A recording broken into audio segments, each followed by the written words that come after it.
This is the Meade LX90 8-inch advanced free ACF with a Autostar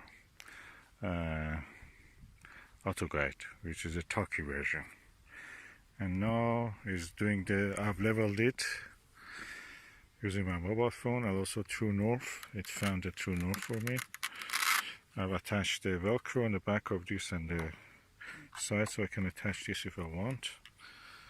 I'm not going to use that thing for here. There's a clamp, and I'm not going to enter. There's no point it. So it's searching now for the Star Vega. Of course, I've not attached anything yet. No, as you can see, no back focal tube, no diagonal, no nothing else. Okay, I'm just letting it do its job. As you can see, this daylight, of course, you cannot see much. So I just say that I agree with it. That is a Star Vega, and I'll let it go now for the Star Capella. And he's looking now for the Capella.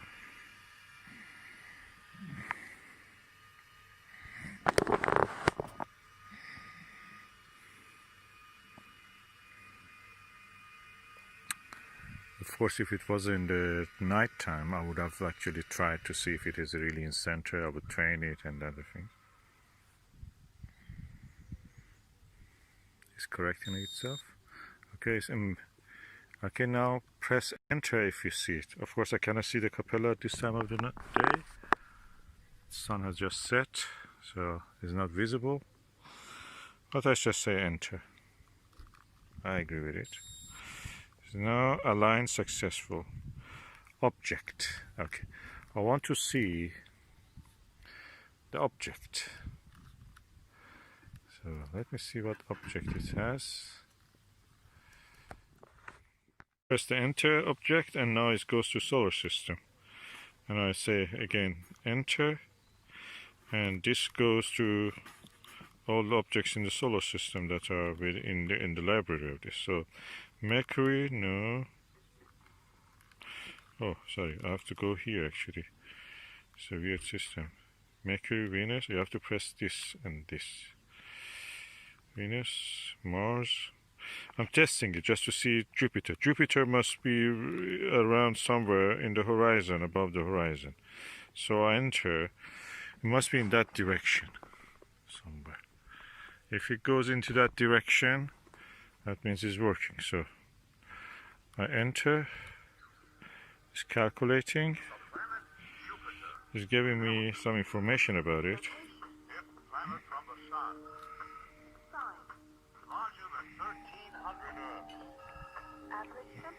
Minus 110 degrees Celsius. 63 discovered so far. Nickname: the King of Planets. Okay, very basic stuff. Distinguished by its giant red spot, thought to be comprised of a raging storm of hydrogen and ammonia. So it says it's minus 5 degrees behind the horizon, or is under the celestial equator. Let's see anyway.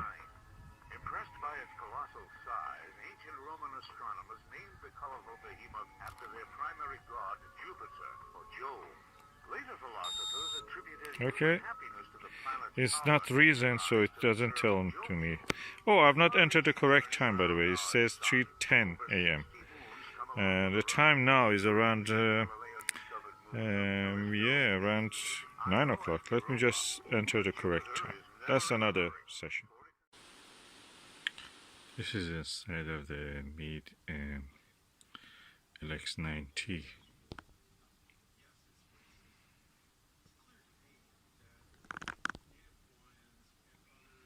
You can see the baffle inside the secondary pathway.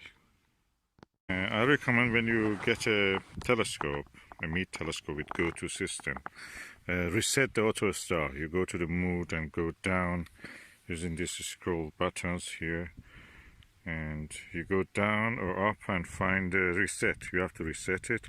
Then when you want to operate every time, I think, you have to go first. Set the date, then set the time, saving, summer saving time, summertime, 1 hour ahead or behind, which is winter normal time. And that's it. And then you go for the alignment again, and auto align, or 2-star. I'm using 2 stars, and adjusted the telescope toward the magnetic north using my mobile phone. Hopefully that's correct. And now I'm entering and let it go to find where it was. Acherner, okay, I don't want the stars I can see here. Is one of them is that star, which is the, you see the center. That's the Arcturus. So I go down.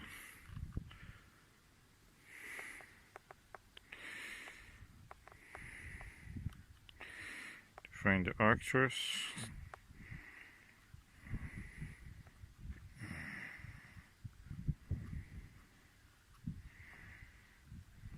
Antares must be also visible beside the Jupiter.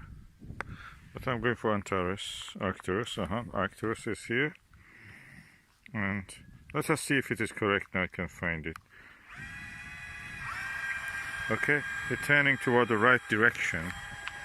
Let me turn on the flash so you can see. Okay, that's the direction, is almost right.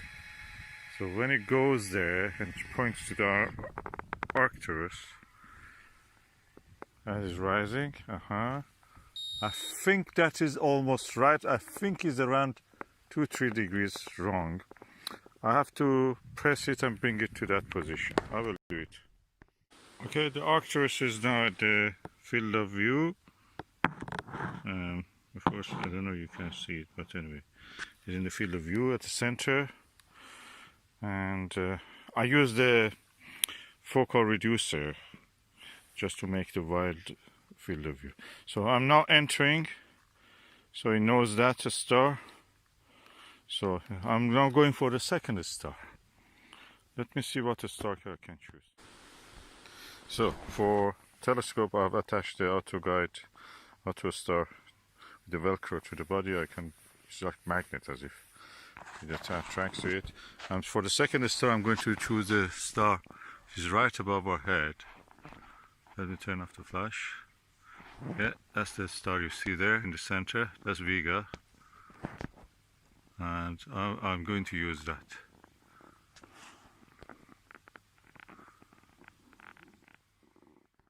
I've not chosen the star Vega. The easiest way is not to go alphabetically A, B, C, D in the name of the first letters of the stars. Go upward, scroll upward, and reach from the end to the beginning. So I'm now going to enter this, and telescope will start to slew toward the target, as you may be able to see.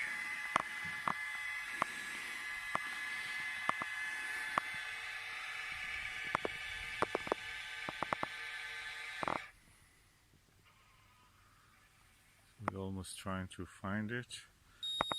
Of course, I will try to help it because it's the first time I'm using this with this system. So I have to bring it to the center. I will do that. For the second star, I noticed that the Vega was covered with the clouds, so I just chose Antares. Over there, beside the brightest dot that you see is Jupiter. So what I'm going now is to press enter, and this is calculating. Alignment successful. I'm now going to choose the object. So I press enter again. Solar system, and this is going to Mercury. I want to go for Jupiter, so I'm going down.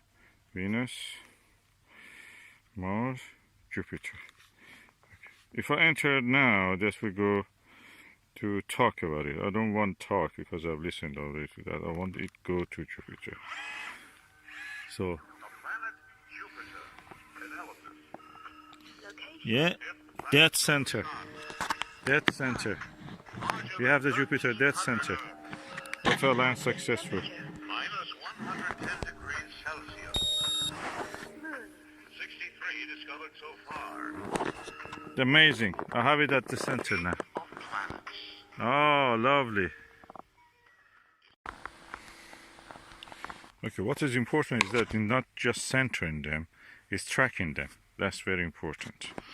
So I may later try to do some astrophotography. I'm just learning this system, how it is, and I'm really enjoying it. I'm now watching the M22, the globular cluster in the Sagittarius, which is somewhere there. The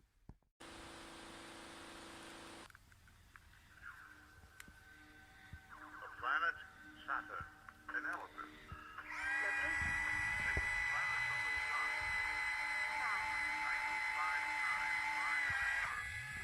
Classification. A gas giant. 60 and counting. Nickname. The Lord of the Rings. Second in size only to Jupiter, Saturn is the farthest planet from the I asked the telescope to find me the Ring Nebula, Messier 57, and it found, for the first time I'm seeing the Ring Nebula. It's, with the averted vision is clearly there. And oh, I'm so excited. I love this telescope. That's such a good piece of kit. Oh, exciting.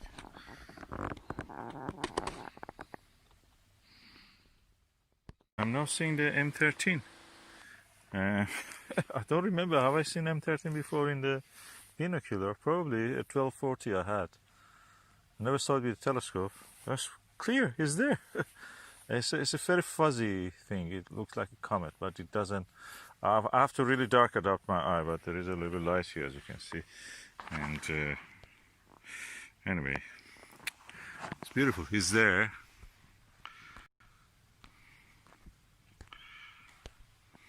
It's somewhere there, as you can see, the Arcturus, somewhere it was. Anyway, interesting. M13 in the, yeah, the constellation Hercules. Okay, I'm using the Meade LX90, and of course I'm going to a tour. Is now going into M5, Messier 5 is a globular cluster in the Ophiuchus constellation. What I was noticing is that when I was using this is that when I need to, when you want to look through the eyepiece, you need to hold your hand somewhere and just be sure that you can keep your head at a good distance from the eyepiece. So these handles come useful, very good for that. I always wondered, because they are not good for carrying or lifting the telescope. For that, I don't think they have done a good design. It's not clear where you have to hold it to lift it. These ones are not really for lifting. But anyway, you can use it, but they're not designed for that. I think the design is just for holding it when you're observing. And it's very sturdy, actually. When you hold it, no vibration in the eyepiece. That's amazing. I love this setup. I think the secret of my success with observation of many of the faint fuzzies, nebulas, and deep sky objects was that I put this Celestron, or we can use Meade. Meade one is a little bit, I noticed, is too more, shows the secondary mirror too much. But this Celestron one is alright, and if you use Antares, that will be also alright. This focal reducer actually made the field of view wider, so when I'm looking at the faint fuzzies, which are, big, I mean, it can be up to 2-3 degrees in the case of the Andromeda galaxy. If you look at with a narrow field of view, you will not see the contrast between the darkness of the sky and the brightness of the faint fuzzies. So this actually increased the field of view, and I could discern them against the background of the sky, and I think that was the secret for that. This was really good. Get a focal reducer to use with. Of course, you can remove this if you want to. For planetary viewing, it probably is better to remove it, or use a Barlow or a low magnification lens, just to see the more details that is visible in the case of the planetary objects like Jupiter and Saturn, which are now in the sky. And for other things, for very wide objects like the faint fuzzies, nebula clusters, and all the things, it's better to have the focal reducer. So we have almost 2 degrees here. This is 10 millimeter. I had 40 millimeter last night, and this 40 millimeter, and with this focal reducer, the widest possible field of view was around 2 degrees, which is really good for moon widths you could see. And that's the secret, I think, to using this comfortably with a good amount of the visibility.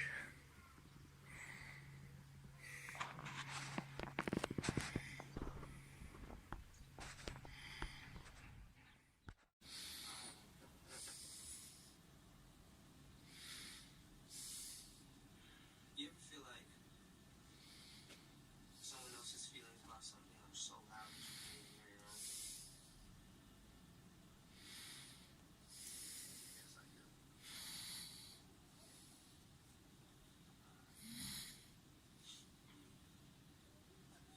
Nowhere.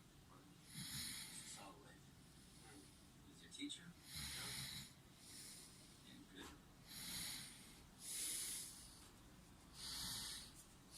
It's fucking great, actually.